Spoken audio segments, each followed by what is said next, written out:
Hello दोस्तों, मैं हूं डॉक्टर वंदना गुलाटी और आप सभी का मेरे यूट्यूब चैनल पे बहुत बहुत स्वागत है।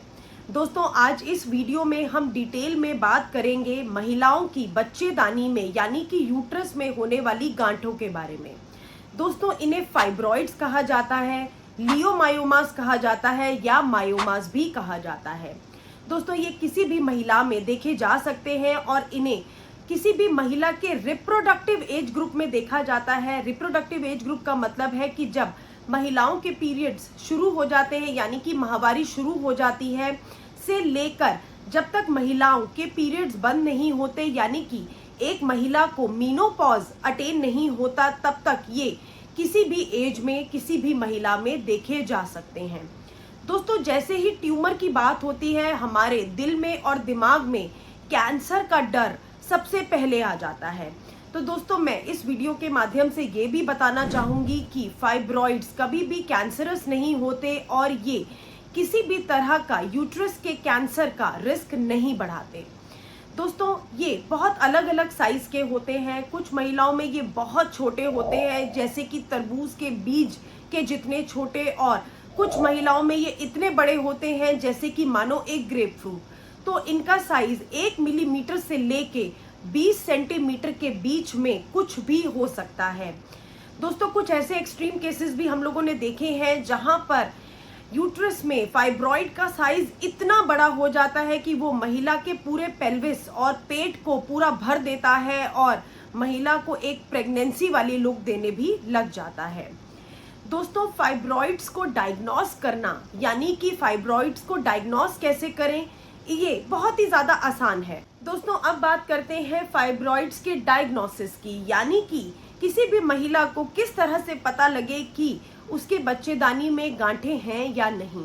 दोस्तों, इन्हें डायग्नोस करना बहुत ही आसान है। आप एक अल्ट्रासाउंड की मदद से इसे आसानी से डायग्नोस कर सकते हैं या आप अपने गायनोकोलॉजिस्ट के पास जाकर अपने पेल्विक एग्जामिनेशन की मदद से भी इन्हें डायग्नोस करवा सकते हैं। दोस्तों, अब हम बात करेंगे कि बच्चेदानी में गांठों के यानी कि फाइब्रॉइड्स के किसी भी महिला के शरीर में क्या लक्षण होते हैं। दोस्तों, सबसे पहले मैं ये बताना चाहूँगी कि कुछ ऐसी महिलाएं होती हैं जिन्हें फाइब्रॉइड्स बच्चेदानी में होते हैं पर उसके बाद भी उन्हें किसी भी तरह का कोई लक्षण शरीर में नहीं होता। फाइब्रॉइड से आने वाले लक्षण कई बार इस चीज़ पर निर्भर करते हैं कि फाइब्रॉइड का साइज कितना बड़ा है और वो बच्चेदानी के किस हिस्से में मौजूद है। ज़्यादातर महिलाओं में ये देखा जाता है कि सबसे पहला पीरियड्स बहुत हैवी हो जाते हैं यानी कि माहवारी बहुत ज़्यादा हैवी हो जाती है। महिलाएं ये कंप्लेन करती हैं कि उन्हें बहुत ज़्यादा ब्लड लॉस होता है। दूसरा, महिलाओं को ये भी परेशानी होती है कि पीरियड्स के दौरान उन्हें पेट में बहुत ज़्यादा दर्द होता है। तीसरा, महिलाओं को ये भी परेशानी होती है कि कई बार 5 से 6 दिन में बंद होने वाले पीरियड्स 8 से 10 दिन तक लगातार चलते रहते हैं। चौथा, कुछ महिलाएं ये भी कंप्लेन करती हैं कि उन्हें एक ही महीने में 2 बार माहवारी आ गई यानी कि मेंस्ट्रुअल साइकिल बहुत ही ज़्यादा फ्रीक्वेंट हो जाती है।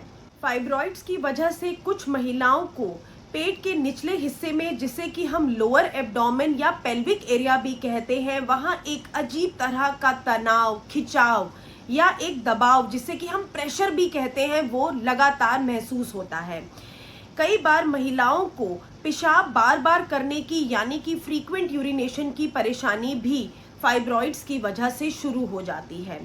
कई बारी फाइब्रॉइड्स की वजह से स्पेशली ऐसी महिलाएं जिन्हें मल्टीपल फाइब्रॉइड्स हैं या फाइब्रॉइड का साइज बहुत बड़ा है, उन्हें पेशाब पास करने में भी यानी कि यूरिन पास करने में भी बहुत ज़्यादा तकलीफ का सामना करना पड़ता है।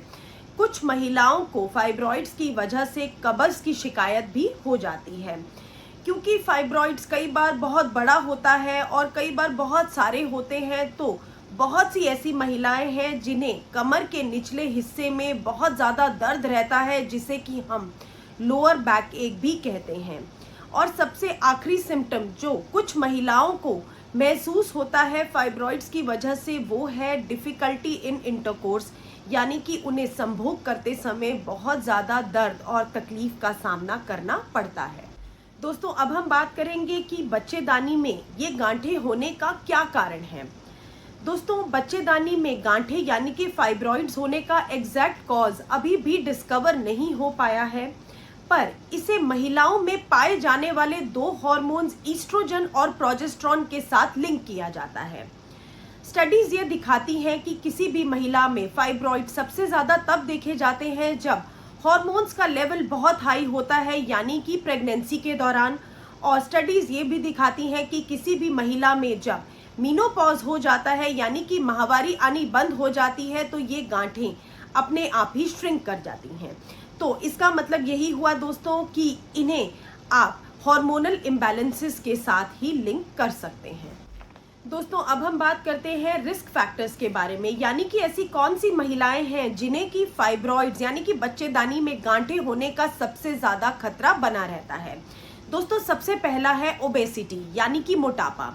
ऐसी महिलाएं जो ओवरवेट हैं और जिनका BMI यानी कि बेसल मेटाबॉलिक इंडेक्स हाई है, उन्हें बच्चेदानी में ये गांठें बनने का रिस्क सबसे ज़्यादा रहता है। दूसरा दोस्तों, फैमिली हिस्ट्री।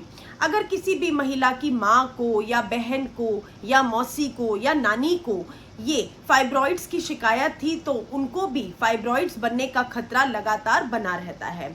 दोस्तों, तीसरी ऐसी महिलाएं जिनकी माहवारी छोटी उम्र में ही शुरू हो गई थी, जिसे कि हम अर्ली मेनार्के भी कहते हैं, ऐसी महिलाओं में भी फाइब्रॉइड्स आमतौर पर देखे जाते हैं।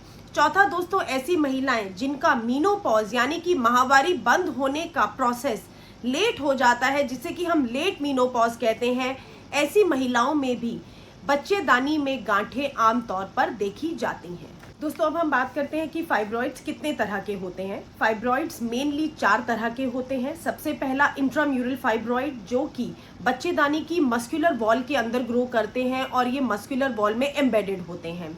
दूसरा सब म्यूकोसल फाइब्रॉइड्स, जो कि बच्चेदानी के अंदर जो खाली स्पेस होता है, कैविटी होती है, वहाँ बल्ज करते हैं और ये बच्चेदानी की इनर लाइनिंग के अंडर ग्रो करते हैं।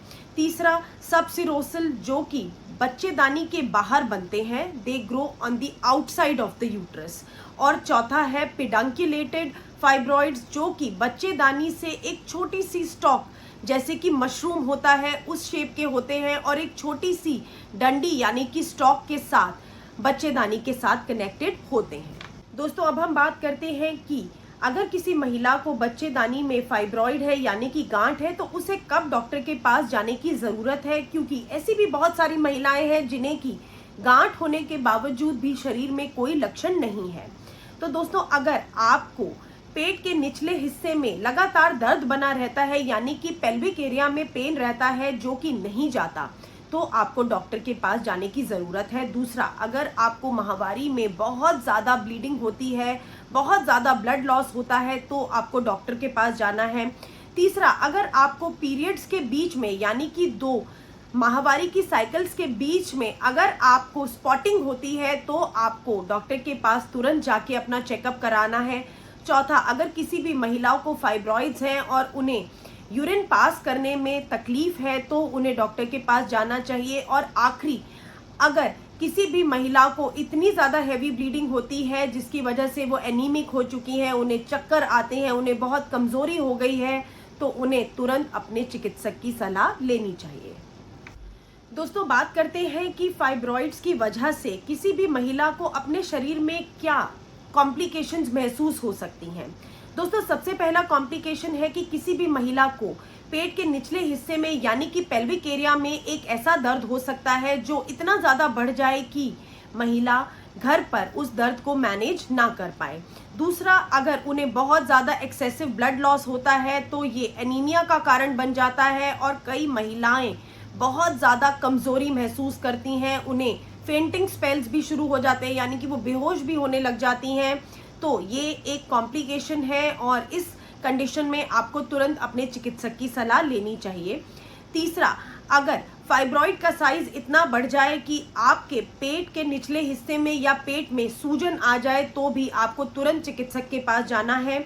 चौथा, कुछ ऐसी भी महिलाएं होती हैं जहां गांठ ऐसी जगह पर होती है जिसकी वजह से वो आसानी से बच्चा कंसीव नहीं कर पाती, उन्हें इनफर्टिलिटी की शिकायत हो जाती है।